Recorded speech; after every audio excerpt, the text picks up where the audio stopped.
Y'all see Gene, I'm telling y'all, man, somebody better punch him in the face. Somebody better do something to him, man. He out here doing this, that, and we be like, all right.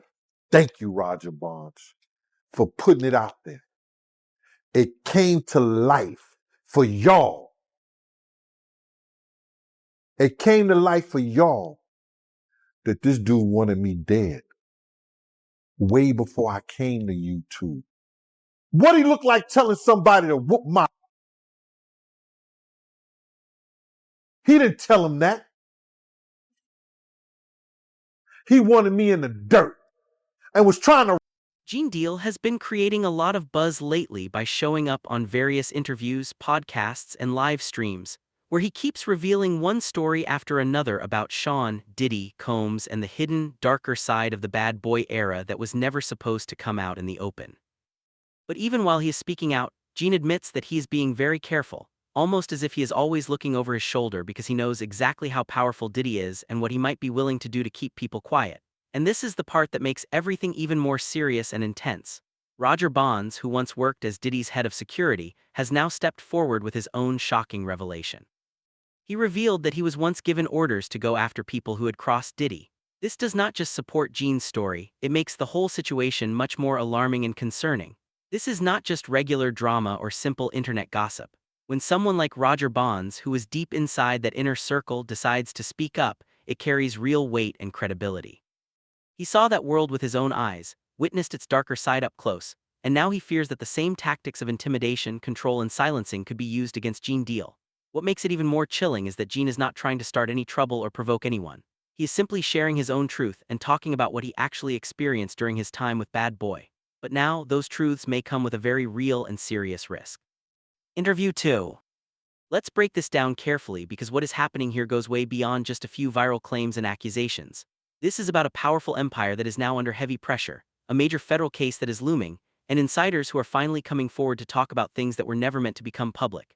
And the deeper you look into it, the more unsettling and disturbing it becomes. First, it is important to understand exactly who is involved here. Roger Bonds is not just another random voice speaking online. From 2003 to 2012, he served as the head of security for Sean Diddy Combs, a role that put him right at the center of everything that was going on. He was not only guarding doors, he was responsible for protecting Diddy in high-pressure situations like clubs, award shows, and private moments that most people never get to see. Over time, Bonds did more than just provide security, he also observed everything closely. He witnessed how power was used behind the scenes, how conflicts were dealt with, and how influence could be used to shape and control outcomes. According to his own accounts, those experiences eventually became too much for him, which led him to walk away from the job. In recent years, Bonds has started opening up more and more about what he saw during that period. And when he speaks, people listen carefully, not because of rumors or guesses, but because his perspective comes directly from being inside that world and seeing it firsthand. Interview 3. Now let's talk about Gene Deal. If you have been following this story, you have probably noticed his name appearing more and more often. Gene is not an outsider just looking in from the outside. He was right there during the rise of Bad Boy Records, back when Sean Diddy Combs was building the careers of big icons like the Notorious B.I.G. and Mace, artists who helped shape and define an entire era of hip-hop music. Gene was not just watching history happen, he was actually part of the system that was making it happen. He was present in the background at sold-out concerts, outside VIP sections, and in hotel corridors where major decisions were made and secrets were kept hidden. After he stepped away from Bad Boy, Gene Deal started speaking out and sharing what life was really like once you removed all the spotlight and glamour. And what makes his story even more powerful is that after he left, his successor Roger Bonds eventually came forward as well, confirming several parts of Gene's story through his own personal experiences. When you put their two accounts next to each other, the similarities and overlaps are very hard to ignore. This does not just make Gene's claims sound more believable, it strengthens the idea that there's probably much more truth behind his story than many people first thought. Interview 4. And here is where the clear difference between the two really stands out. While Roger Bonds comes across as calm, measured, and very careful with every single word he says, Gene Deal is the complete opposite. He's raw, unfiltered, and often very intense, speaking with a level of real emotion that feels... Needs something to say, bro. I'm not going to worry about somebody that I bodyguard. I'm not going to worry about somebody that I bodyguard. And God knows I can bodyguard myself with his blessings. I can bodyguard myself with his blessings, bro. I'm not worried about that. Nothing beats an ambush, and I know that. But I'm not worried about his shit. People just need to talk about something. They want to have something to say, man. Oh, G ain't got to be worried, so like that. So, shouldn't I have been worried when he was out here on the street? When he was out here on the street, I should have been worried. Yo, bro, August the 14th, 1999. High-speed chase in Harlem. You understand? How I didn't know that he didn't send nobody after me then. Because niggas do that shit. They'll send somebody at you. I've seen dudes that do shit and they have Nick right there in the same clique and they didn't even know he did it. So how I know those 4 guys, 5 guns to my head wasn't sitting by him. When Roger Bonds come and say later that Diddy wanted something done to Gene Deal. How I know? Let's break this down carefully because what is happening here goes way beyond just a few viral claims and accusations. This is about a powerful empire that is now under heavy pressure, a major federal case that is looming, and insiders who are finally coming forward to talk about things that were never meant to become public. And the deeper you look into it, the more unsettling and disturbing it becomes. First, it is important to understand exactly who is involved here. Roger Bonds is not just another random voice speaking online. From 2003 to 2012, he served as the head of security for Sean Diddy Combs, a role that put him right at the center of everything that was going on. He was not only guarding doors, he was responsible for protecting Diddy in high-pressure situations like clubs, award shows, and private moments that most people never get to see. Over time, Bonds did more than just provide security, he also observed everything closely. He witnessed how power was used behind the scenes, how conflicts were dealt with, and how influence could be used to shape and control outcomes. According to his own accounts, those experiences eventually became too much for him, which led him to walk away from the job. In recent years, Bonds has started opening up more and more about what he saw during that period. And when he speaks, people listen carefully, not because of rumors or guesses, but because his perspective comes directly from being inside that world and seeing it firsthand. Man, you know what I'm saying? I started this battle long time ago. And the situation is that, bruh, we already won. This was some spiritual that Pop, the spirit of Pop, the spirit of Big, the spirit of Miss Jones, the spirit of Wolf, all the people that he has done wrong, you know, so Black, all the people that he has done wrong, bruh, is coming to light. We already won this spiritual. What we going through right now with these trials and everybody, you know, with this financial situation and everything like that, all that is superficial. That's the physical part of it. The spiritual part of it was won because Big, Pac, Wolf Mother, all the people that he did wrong, bruh. You understand? They already won the battle where we were supposed to win it at. So now we just going through the physical part of it, man. And I want that girl to know, man, that she ain't got to fear no man. She ain't got to fear him, nobody else, man. Whenever she needs, you understand? Whenever she needs somebody to travel, to go with her, to make sure she all right, you know, I'm a phone call away, man. I'm a phone call away. And you know, go ahead with your questioning, man. I just had to get that out, man. Because that girl touched a lot of people, man. Because all she wanted to do was write music, make music, and show her talent and her love to the people, man. And then she got to feel this way, be fearful and scared of her life and stuff like that. Ma, I ain't scared of no man. You understand? I ain't scared of no man. Nobody that got to put their pants on the same way I do. Not at all. And for the people that don't know who Tiffany Red is, that's Cassie's best friend. That's one of Cassie's friends. She was writing a lot of music, and she said that she was writing music for her friends to get. Oh my God. Interview 3. Now let's talk about Gene Deal. If you have been following this story, you have probably noticed his name appearing more and more often. Gene is not an outsider just looking in from the outside. He was right there during the rise of Bad Boy Records, back when Sean Diddy Combs was building the careers of big icons like the Notorious B.I.G. and Mace, artists who helped shape and define an entire era of hip-hop music. Gene was not just watching history happen, he was actually part of the system that was making it happen. He was present in the background at sold-out concerts, outside VIP sections, and in hotel corridors where major decisions were made and secrets were kept hidden. After he stepped away from Bad Boy, Gene Deal started speaking out and sharing what life was really like once you removed all the spotlight and glamour. And what makes his story even more powerful is that after he left, his successor Roger Bonds eventually came forward as well, confirming several parts of Gene's story through his own personal experiences. When you put their two accounts next to each other, the similarities and overlaps are very hard to ignore. This does not just make Gene's claims sound more believable, it strengthens the idea that there's probably much more truth behind his story than many people first thought. Leopard don't change his spots, and Diddy been doing this real long time, bro. He been doing this for a long time. And now another artist, this artist didn't wait 10 years. You know what I'm saying? He didn't wait 20 years. You understand? He waited a year or two after he stopped working with him and saw he didn't get what he was supposed to get. And he said, yo, listen here, man.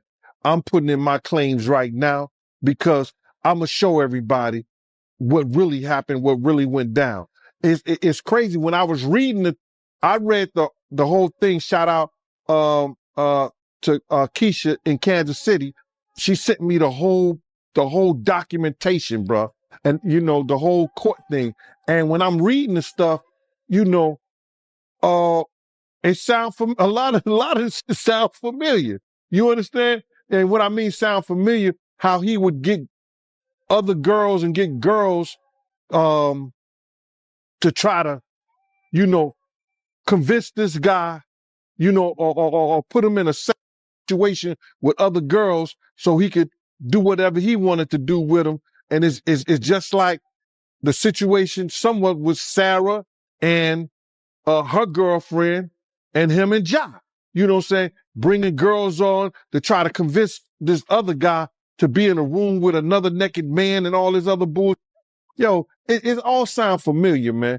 I read the whole thing, man, and it was crazy. And for the people that don't know what you're talking about, because the lawsuit is new, so, you know, some people still catching up with it. Little Rod, he alleges that, you know, Young Miami cousin tried to have him in front of Diddy.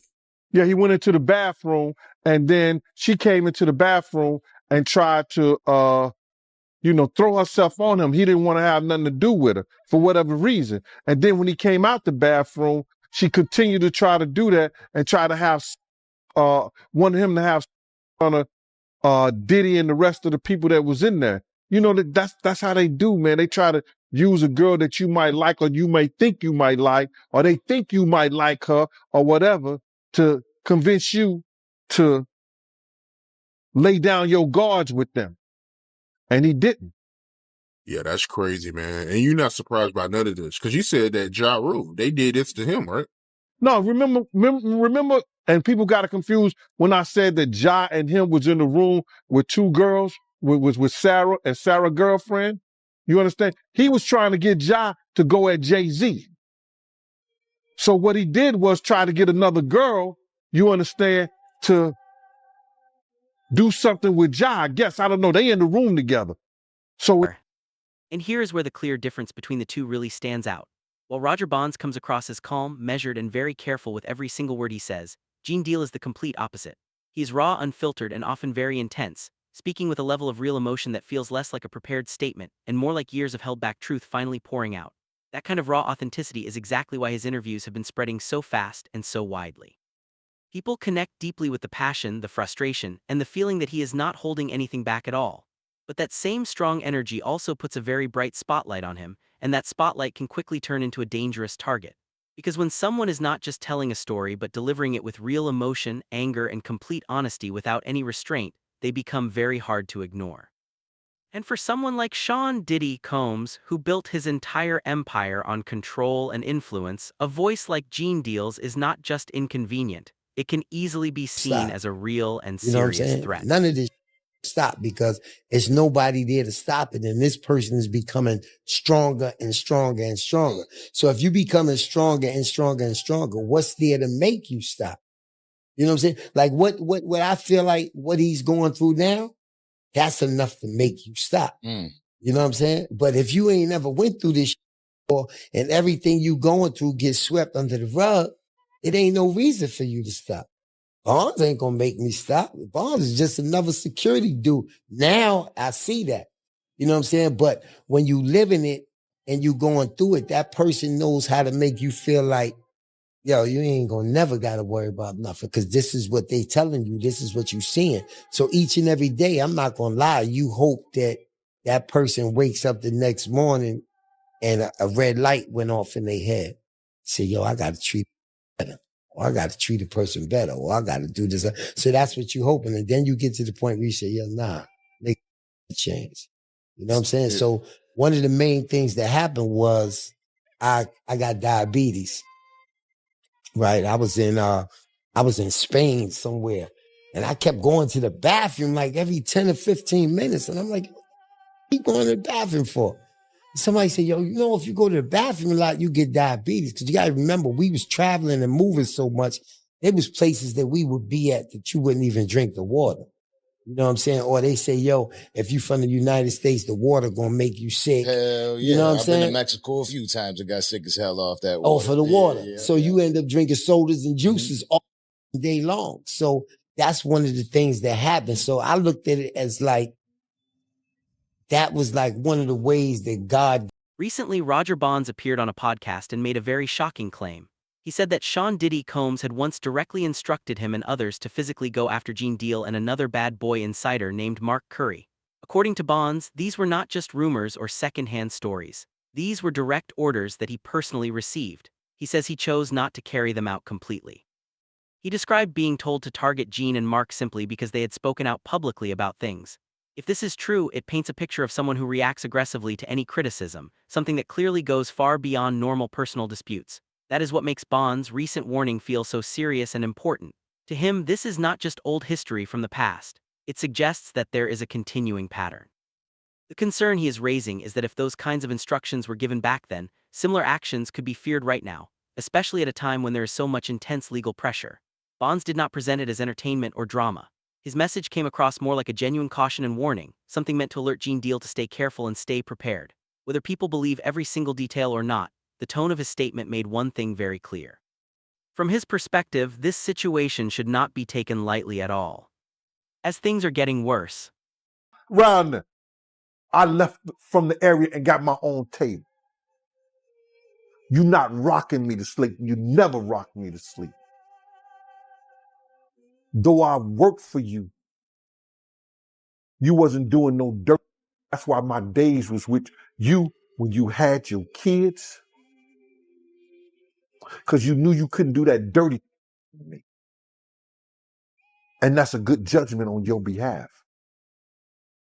Roger Bonds got on that show and said, he said, yo, we seen Gene plenty of times. But we knew Puff was a police. And we had to live in Harlem. That's because we know the same people. When Roger Bonds talk to people about me, they're going to say, Gene a stand-up dude. So how did Gene Deal respond to all of this? He responded with something you do not hear very often in stories like this: real, honest, and unfiltered fear. In a recent interview, Gene openly admitted that he now feels the need for protection. He said the threats against him are serious, that he believes people may already be moving against him, and that he no longer feels safe unless he is constantly watching his surroundings and staying alert. Think about that for a second. This is a man who once spent years protecting Sean Diddy Combs, one of the most powerful figures in the entire music industry, and now he is the one saying he might need security just to stay safe himself. That complete reversal says a lot by itself. It clearly shows just how intense and unsettling the situation has become from Gene Deal's point of view.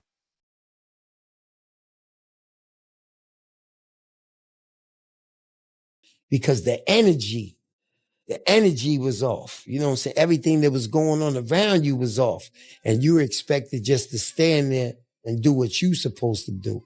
You know what I'm saying? Because that's what's acquired of you. Right. You know what I mean?